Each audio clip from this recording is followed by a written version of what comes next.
안녕하십니까. 박훈탁TV 2019년 9월 2일 이슈 방담 51회 방송입니다.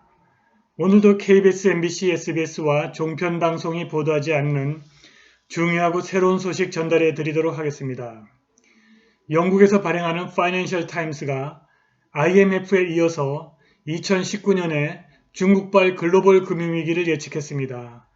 IMF는 이미 3년 전 2016년 여름에 2019년에 중국에서 금융위기가 발생할 것이라는 예측을 한 바 있습니다. 중국은 글로벌 금융위기가 발생한 2009년 이후 미국, 유럽, 일본이 찍어낸 돈의 무려 2배 이상을 찍어냈습니다. 그런데 중국의 GDP는 미국의 3분의 2에 불과합니다. 그래서 불가피하게 자산거품, 특히 부동산 거품이 발생했고 위안화 가치가 대대적으로 폭락할 가능성이 생겼습니다. 이미 MSCI 아시아 지수와 MSCI EM 신흥시장 지수는 2018년 1월 정점 이후 각각 무려 24% 폭락했습니다.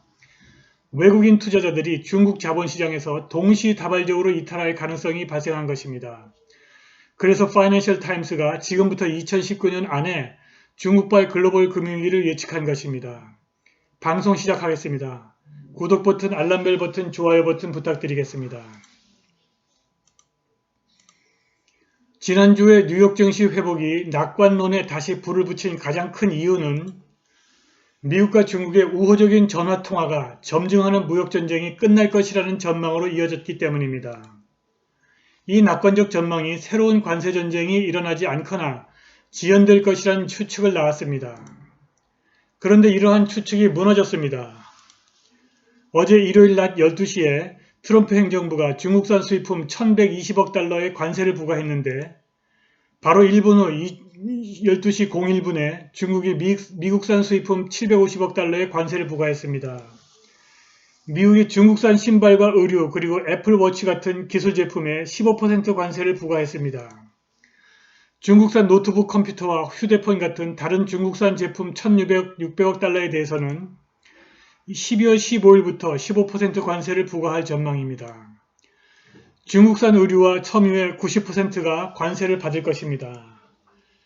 중국산 수입품 1120억 달러에 대한 15% 관세는 신발에서 스포츠용품에 이르기까지 미국에서 거의 모든 제품의 인플레이션을 일으킬 것입니다.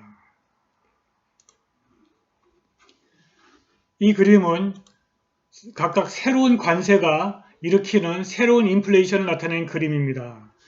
그런데 다행히 2020년 10월에 되면은 이 새로운 인플레이션이 다 이렇게 줄어들 전망입니다. 2020년 11월 달에 대선이 있는데 그 전에 인플레이션이 줄어들어서 트럼프의 재선에 악영향을 주지는 않을 전망입니다.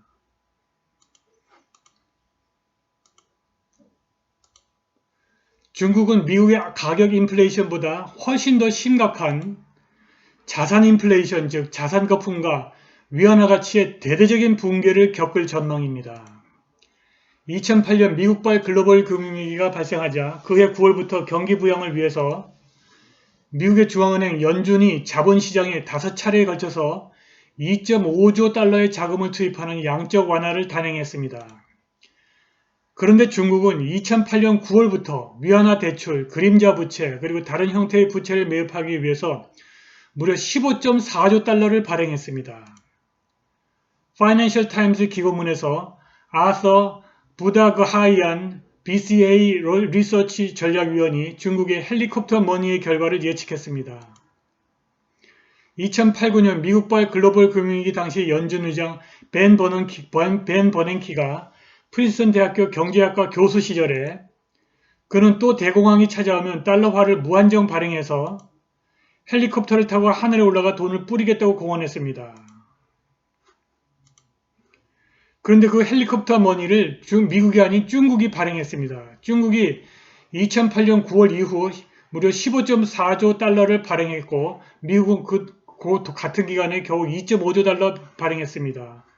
엄청난 수치 차이입니다.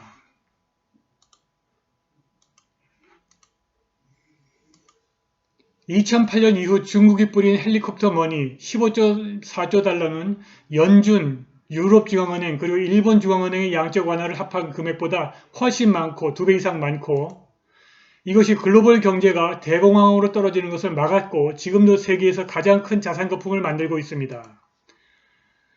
부닥 하이안 BCA 분석가는 2009년부터 중국의 은행들이 21조 달러의 신용 창출을 남발했는데 이것이 미국, 유로 지역 그리고 일본이 창출한 신용이 2배를 넘는다고 합니다.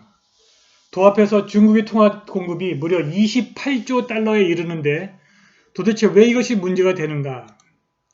중국의 통화 공급 규모는 미국과 유럽의 통화 공급의 규모를 합한 규모인데 중국의 명목 GDP는 미국의 3분의 2에 불과합니다. 부닥 하이안 BCA 전문 분석가는 이것이 심각한 문제라고 합니다. 그는 바로 이것 때문에 지금 이 순간 이후 2019년에 발생할 다음번 글로벌 금융위기는 중국에서 터질 것이라고 강조합니다. IMF도 2016년에 바로 이러한 이유 때문에 중국에서 2019년에 금융위기가 발생할 것이라고 예측한 바 있습니다. 중국의 헬리콥터 머니가 거품을 만들고 있다는 기사를 BCA 리서치의 신흥전략위원 아서 부닥 하이안이 파이낸셜 타임스에 기고했습니다. 미국과 중국의 갈등 때문에 무역 갈등 때문에 북경 정부가 또다시 경기 부양에 나설 가능성이 있습니다. 중국의 과도한 부채는 이미 뉴스가 아니고 투자자들은 중국의 헬리콥터 머니와 중국 은행들이 뿌리는 엄청난 신용 규모의 현실을 직시해야 합니다. 이 상황에 북경이 또다시 경기 부양을 위해서 신용을 창출하면 거품이 더 커질 것입니다.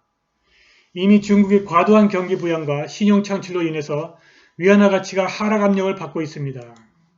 많은 전문가들이 지금 중국에서 부풀고 있는 거품은 다르다고 입을 모읍니다. 경제학자들은 중국의 엄청난 신용과 자금 그리고 끊임없는 경기 부양을 높은 저축률로 정당화합니다. 이것은 거짓말입니다. 은행은 예금자가 맡긴 돈을 필요로 하는 사람에게 연결시키는 제도가 아닙니다. 이것은 은행이 작동하는 방식이 아닙니다. 은행이 대차 대조표를 확대할 때 대출을 통해서 자산을 창출하는 동시에 또한 채무, 즉 예금도 받습니다. 그런데 은행은 타인의 예금을 돈을 필요로 하는 사람에게 전달하지 않습니다. 은행은 돈을 빌려줄 때 새로운 예금을 창출합니다. 모든 나라에서 예금 규모나 통화 공급이 국가 또는 가계의 저축에 기반을 두지 않습니다. 가계와 기업이 저축을 해도 그것이 통화 공급에는 영향을 주지 않습니다. 은행은 돈을 그냥 찍어서 비은행권에서 증권을 매입합니다. 중국의 은행들이 정부 채권의 80% 이상을 매입해도 통화를 찍어서 경기를 부양할 수 있습니다. 다시 말해서 은행들이 지나치게 많은 신용을 창출할 때에 통화 거품이 발생하는 것입니다. 지난 10년 동안 중국의 은행들이 신용과 통화를 지나치게 방만하게 창출했습니다. 그야말로 흥청망청입니다. 중국에서는 돈을 마구 찍어내는데 아무런 제재가 없습니다. 그들이 2009년 이후 21조 달러의 새로운 돈을 찍어냈는데 미국, 유로 지역 그리고 일본이 찍어낸 돈의 2배를 넘습니다. 전부 다 더하면 중국의 통화 공급은 무려 28조 달러에 달합니다. 이것은 미국과 유럽이 찍어낸 돈의 규모와 비슷하지만 중국의 명목 GDP 규모는 미국의 3분의 2에 불과합니다. 시장 경제는 은행과 규제기관의 감독 때문에 이렇게 과도한 통화 남발이 발생할 수가 없습니다. 그런데 사회주의 시스템에서는 이러한 제약이 존재하지 않습니다. 명백하게 중국의 은행 시스템에서도 이러한 제약이 전혀 없습니다. 이것의 악영향은 명백합니다.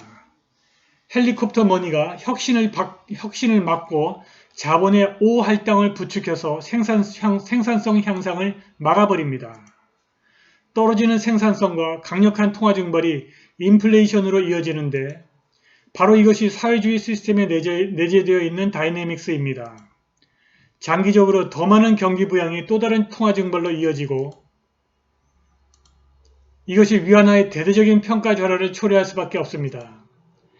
어떤 것의 공급이 증가하면 그것의 가격은 떨어지기 마련입니다. 이 경우에는 하락이 통화의 평가 절하의 형태를 띨 것입니다.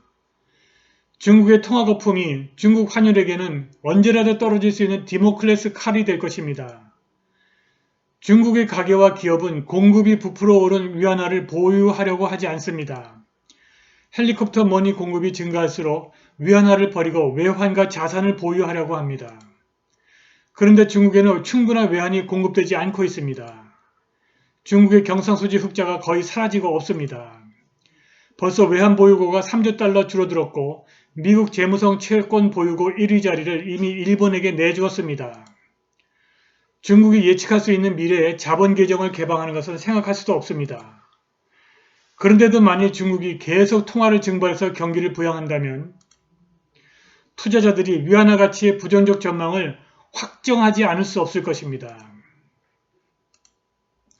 중국이 위안화를 계속 찍어내면 위안화 가치 하락으로 중국은 이득을 보겠지만 상대적으로 달러화와 유로화는 막대한 피해를 볼 수밖에 없습니다. 지난 수개월 동안 이러한 시장 변동성이 급증했습니다. 2008년 초 이래 위안화 가치가 무려 12% 떨어졌고 그것의 충격이 모든 아시아와 신흥시장으로 전가되었습니다. 2018년 1월 정점을 찍은 MSCI 아시아 지수와 MSCI EM 신흥시장 지수가 각각 24% 폭락했습니다. 이러한 압력이 아주 극적인 사태로 이어질 수가 있습니다. 외국인 투자자들이 동시다발적으로 중국 시장에서 이탈해버릴 수 있습니다. 중국발 금융위기가 시작되는 것입니다. 다행히 중국 당국자들은 이러한 가능성을 알고 있습니다. 그런데 그들은 경기 부양을 하면서도 동시에 신용과 통화 팽창을 막으려고 합니다. 불가능한 과업을 추구하는 것입니다. 중국발 글로벌 금융위기가 임박한 것입니다. 오늘 방송은 여기까지입니다. 감사합니다.